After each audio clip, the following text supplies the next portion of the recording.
Producer Azaz here. Today I'm going to discuss chapter number 23 और हमारे इस chapter number 23 में हमने जो डिस्कशन शुरू की हुई थी that is about the biotechnology.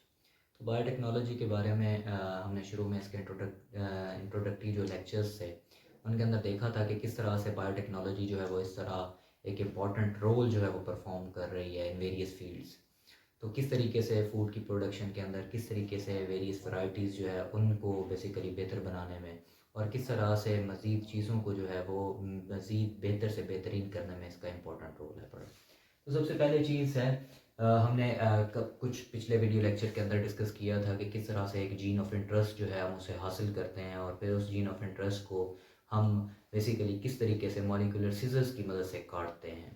आज का हमारा जो टॉपिक ऑफ डिस्कशन है that is the molecular carriers. तो मॉलिक्यूलर कैरियर्स बेसिकली क्या होते हैं, हमने इस चीज़ को डिस्कस करना है।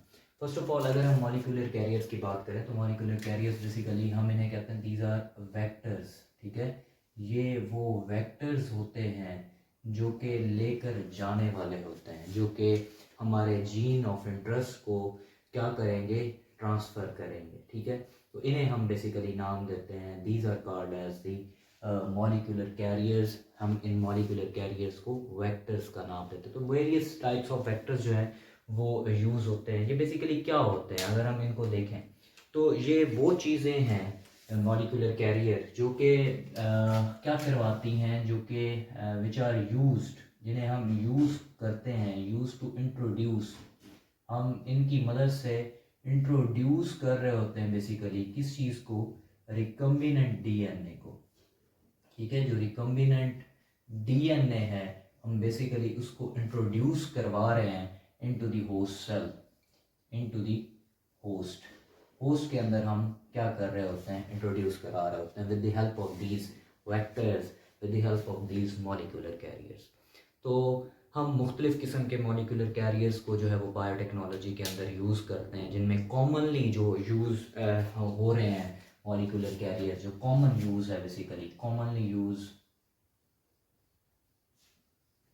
जो मॉलिक्यूलर कैरियर है या कॉमनली यूज़ जो हमारे पास वेक्टर है वो जो मेनली यूज़ किया जाता है दैट इज़ द प्लाज्मिड। हम उसे नाम देते हैं किस चीज़ का, प्लाज्मिड का नाम देते हैं। ठीक है, तो ये प्लाज्मिड है पड़ा जो कि बेसिकली यूज़ किया जाता है being as a molecular carrier और मॉलिक्यूलर वेक्टर।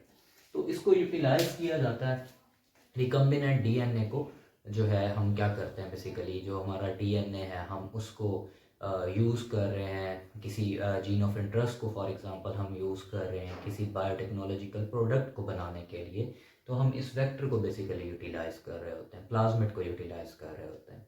ये जो प्लाज्मिड है ये असल में क्या होता है, अगर हम प्लाज्मिड की बात करें तो बैक्टीरिया का जो सेल है, ठीक है, for example this one is the bacterial cell. अगर हम बैक्टीरियल सेल की बात करें, ये फॉर एग्जांपल कंसिडर कर लें, let's suppose this one is the bacterial cell. तो बैक्टीरियल सेल के अंदर एक चीज़ देखी गई कि बैक्टीरियल सेल में जहाँ पर इनका अपना यूं इस तरह से डीएनए मौजूद है, वहाँ उसके अलावा एक और सर्कुलर डीएनए मौजूद है पड़ा, एक्स्ट्रा सेलुलर सर्कुलर डीएनए ये मौजूद है पड़ा। तो इसे बेसिकली नाम दिया जाता है प्लाज्मिड का, दैट इज द प्लाज्मिड। ये बेसिकली क्या है, ये प्लाज्मिड है पड़ा। तो प्लाज्मिड के बारे में एक चीज़ याद रखनी है कि ये जो है बेसिकली एक्स्ट्रा सेलुलर है पड़ा और सर्कुलर डीएनए है पड़ा। तो ये बैक्टीरियल सेल के अंदर बेसिकली जो है मौजूद होता है पड़ा कौन सी चीज़, प्लाज्मिड। और प्लाज्मिड जो है इनके पास ये कुछ ड्रग रेजिस्टेंट जीन जो है वो इनके पास मौजूद होते हैं जो कि इन्हें बहुत ज़्यादा जो है वो हेल्पफुल रोल परफॉर्म करवा रहे होते हैं इनसे, किसमें, बीइंग एज अ वेक्टर जब हम इन्हें यूज़ कर रहे होते हैं। तो ये चीज़ आप लोगों ने इस चीज़ को बहुत हाईलाइट कर लेना है कि मेन चीज़ ये है कि इनके पास जो ड्रग रेजिस्टेंट जीन्स होते हैं वो मौजूद होते हैं बड़े, ड्रग रेजिस्टेंट जीन्स बेसिकली इनके पास मौजूद है। ठीक है, प्लाज्मिड के पास। तो वेरियस टाइप्स ऑफ प्लाज्मिड्स जो है उनको यूज़ किया जाता है being as a vector in biotechnology या बायोटेक्नोलॉजिकल प्रोडक्ट्स को बनाने के लिए। तो हमने यहाँ पे डिस्कस यही करना है कि प्लाज्मिड जो है वो किस तरह से हासिल किया जाता है और कैसे जो है ये अपनी वर्किंग को परफॉर्म करता है, या ये मॉलिक्यूलर वेक्टर्स या मॉलिक्यूलर कैरियर्स कैसे जो है वो फर्दर प्रोसेसिंग को जो है वो आगे लेकर चलते हैं। तो देखा जाए तो ये जो प्लाज्मिड है पड़ा, इनके बारे में अगर हम बात करें तो इनकी डिस्कवरी के हवाले से बात कर लेते हैं। तो वेरियस टाइप्स ऑफ प्लाज्मिड जो थे वो डिस्कवर हुए थे। सबसे पहले एक प्लाज्मिड डिस्कवर हुआ था PS, that is the PSC101, ठीक है। ये प्लाज्मिड जो था इसको डिस्कवर किया गया, सबसे पहला जो प्लाज्मिड डिस्कवर किया गया था बैक्टीरिया की बॉडी में से, तो वो क्या था PSC101, ठीक है। ये बेसिकली पी जो है ये इंडिकेट कर रहा है, दैट इज इंडिकेटिंग प्लाज्मिड। ये इंडिकेट कर रहा है किस चीज़ को, प्लाज्मिड को इंडिकेट कर रहा है, ठीक है। और अगर हम इस SC की बात करें तो ये वाला इसका ये पोर्शन है, ये बेसिकली इंडिकेट कर रहा है उस चीज़ को, उस इंसान को जिसने इसे डिस्कवर किया था। और उस इंसान जिसने इसे डिस्कवर किया था दैट वाज जिसने इसको डिस्कवर किया था उसके ऊपर बेसिकली इसको एक साइंटिफिक नेम दिया गया, that is the Stanley Cohen. तो स्टेनले कोहन ने बेसिकली इसको क्या किया, डिस्कवर किया, स्टेनले कोहन। तो इसकी वजह से SC जो है वो इसे यहाँ पर मेंशन किया जाता है। तो इस तरह से ये स्टेनले कोहन की डिस्कवरी के बाद जो है इस प्लाज्मिड को PSC101 का नेम दिया गया। 101 जो है आप यूँ कह लें कि इसका नंबर ऑफ प्लाज्मिड है, या हम यूँ कह लें कि जो है ये जिस तरह से जब इसको डिस्कवर किया जाता है तो इनको नंबरिंग दे दी जाती है, तो ये बेसिकली है नंबर ऑफ प्लाज्मिड, ठीक है। तो ये डिस्कवर किया गया था सबसे पहले। यहाँ पे एक बात याद रखें, ये जो प्लाज्मिड सबसे पहले डिस्कवर किए गए थे ये हमारे इंटेस्टाइन के अंदर रहने वाले एक बैक्टीरिया में से जो है इनको डिस्कवर किया गया, हमारे GIT ट्रैक्ट के अंदर मौजूद होता है, दैट इज़ दी एसर्शिया कोलाई। तो यहाँ पर एक इम्पॉर्टेंट पॉइंट है कि ये जो प्लाज्मिड्स जो थे, सबसे पहला प्लाज्मिड जो डिस्कवर किया गया था ये PSC जो है इट वाज डिस्कवर्ड, इसे डिस्कवर किया गया था, कहाँ पे डिस्कवर किया गया था, फ्रॉम इंटेस्टाइन, ह्यूमन इंटेस्टाइन में से। इंटेस्टाइन में ये जो है मौजूद था, कौन सी चीज़ मौजूद थी, दैट वाज अ बैक्टीरिया। वहाँ से इसे डिस्कवर किया गया था, वहाँ पर देखा गया। तो जब वहाँ पर देखा गया तो वहाँ उसके अंदर ये प्लाज्मिड मौजूद था, उस बैक्टीरिया को हम नाम देते हैं that is the E coli bacteria या सर्शिया कोलाई बैक्टीरिया, ठीक है। तो इस हवाले से प्लाज्मिड को कुछ और भी इको से फॉर एग्जांपल EcoR1 भी बुलाया जाते हैं, ऐसे प्लाज्मिड्स भी मौजूद हैं जो सर्शिया कोलाई से हासिल किए जाते हैं, EcoR1, EcoR2। तो इस तरह से वेरियस टाइप्स मौजूद हैं बड़ी प्लाज्मिड की। इसी तरह एक और प्लाज्मिड है PBr322, तो ये प्लाज्मिड भी डिस्कवर किया गया, दैट इज़ द PBr322। अब सेम प्लाज्मिड BR जो है वो बोवेलन ने इसको डिस्कवर किया था, इस वजह से इसको जो है नाम दिया गया उसके नेम के ऊपर। और P फॉर प्लाज्मिड और 322 जो है ये बेसिकली इंडिकेट कर रहा है उस प्लाज्मिड के नंबर को। तो इस लिहाज से देखा जाए तो प्लाज्मिड्स को बेसिकली जो है वो उनके डिस्कवरर की बेसिस के ऊपर जो है वो क्या दिया गया, नाम दिया गया। अब हम देखते हैं कि प्लाज्मिड जो है वो फंक्शन किस तरह से परफॉर्म करते हैं। अगर हम इन प्लाज्मिड्स की बात करें लाइक कुछ ऐसे प्लाज्मिड्स हैं जैसे मैंने बात की, that is the important point कि इनमें ड्रग रेजिस्टेंट बेसिकली कौन सी चीज़ें मौजूद होती हैं, बड़ी जीन्स मौजूद होते हैं बड़े। लाइक PSC101 की अगर हम बात करें, PSC101 जो है ये एक ड्रग रेजिस्टेंट जीन रखता है, it have a drug resistant gene for tetracycline. तो टेट्रासाइक्लिन के लिए जो है इसके पास क्या है पड़ा, ड्रग रेजिस्टेंट जीन है पड़ा, ठीक है। फॉर एग्जांपल अगर हमारे पास इस तरह से कोई पेट्री डिश है पड़ी और इस पेट्री डिश के अंदर हमने जो है वो फॉर एग्जांपल यहाँ पर कुछ बैक्टीरिया को ग्रो कराया हुआ है, लाइक दिस, ये बैक्टीरिया पड़ा हुआ, ये बैक्टीरिया, ठीक है। और ये ऐसे बैक्टीरिया हैं जिनके पास कौन सी चीज़ है, 101 प्लाज्मिड है पड़ा, क्लियर। अगर हम इसके अंदर क्या करते हैं, टेट्रासाइक्लिन को, ये एंटीबायोटिक को इसके अंदर डाल देते हैं, तो इन बैक्टीरिया के ऊपर, ये जो बैक्टीरिया है तो दे हैव नो इफ़ेक्ट, तो ये इनके ऊपर किसी किस्म का इफ़ेक्ट नहीं होगा। तो यूँ ये प्लाज्मिड जो है वो बहुत इंपॉर्टेंट रोल प्ले कर रहे होते हैं, ठीक है। जब हमारी बॉडी के अंदर या जब हम अपने जीन को इनके अंदर लगा के किसी ऑर्गेनिज्म के अंदर इंट्रोड्यूस कराते हैं तो यूँ ये हमें हेल्पिंग रोल जो है परफॉर्म करके दे रहे होते हैं। एंटीबायोटिक का इनके ऊपर कोई असर नहीं होता।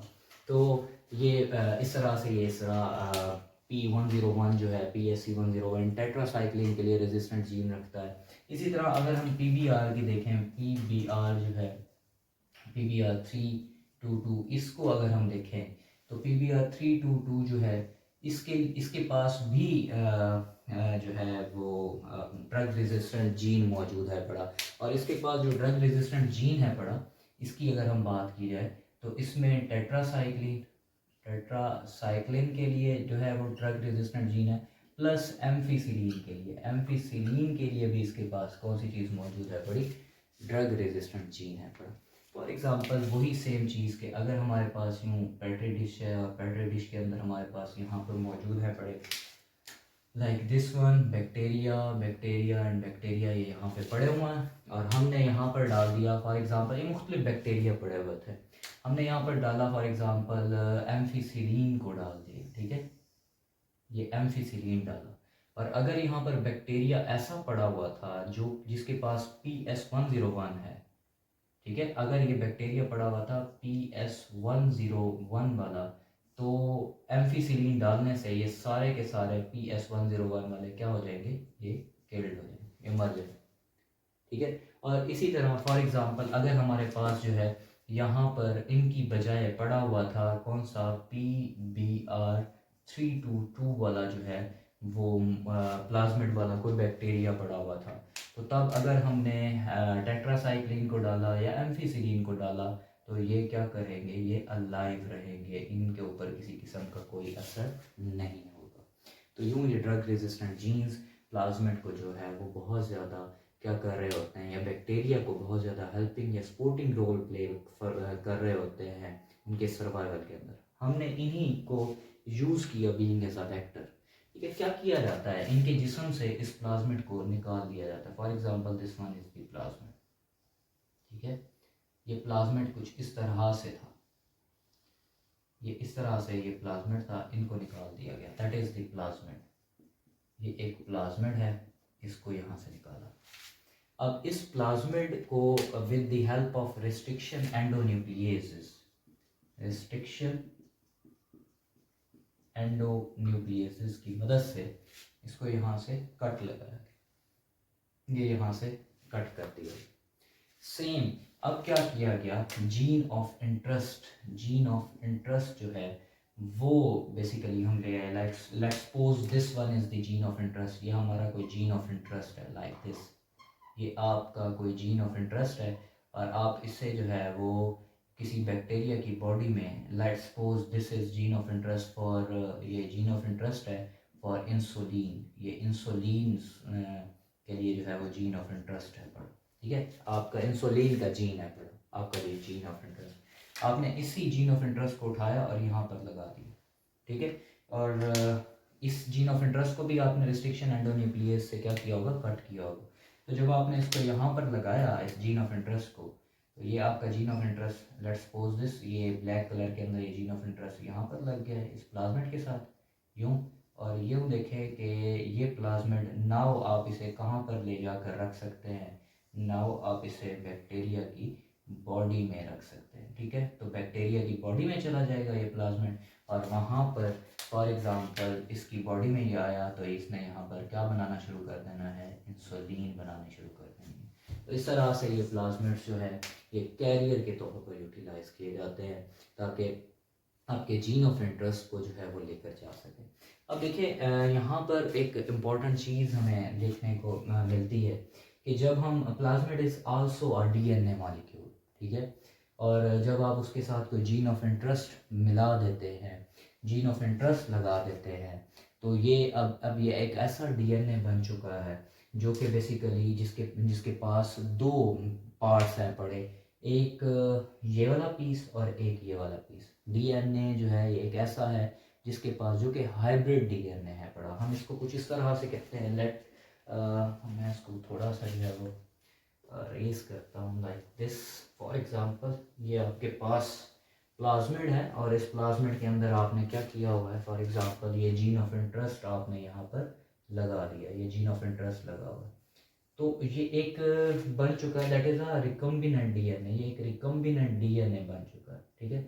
This one is the recombinant DNA. ये एक रिकम्बिनेंट डीएनए बन चुका है।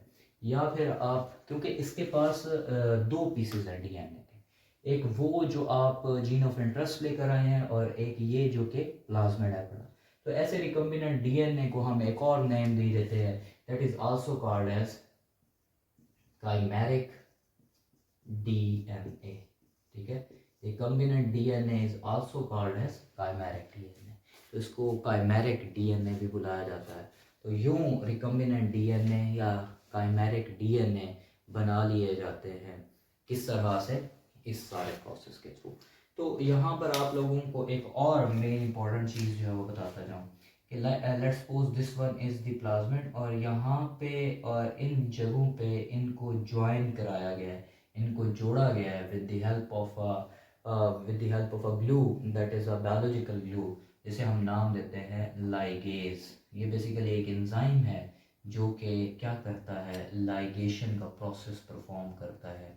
क्या कर देता है, दो फॉरेन डीएनए को आपस में जोड़ देता है। Like this one is the plasmid, this one is the gene of interest. ये दो फॉरेन डीएनए, लाइगेज का काम है बेसिकली, ये क्या कर रहा है, ये ज्वाइनिंग का प्रोसेस करवा रहा है। किसकी ज्वाइनिंग, जो फॉरेन डीएनए होता है उस फॉरेन डीएनए को ये क्या करता है, आपस में जोड़ देता है। तो ये थोड़ा सा इंट्रोडक्शन था, that is about the molecular carrier और molecular vector. Hope so it will be helpful for you people. Thank you so much. अल्लाह हाफिज़।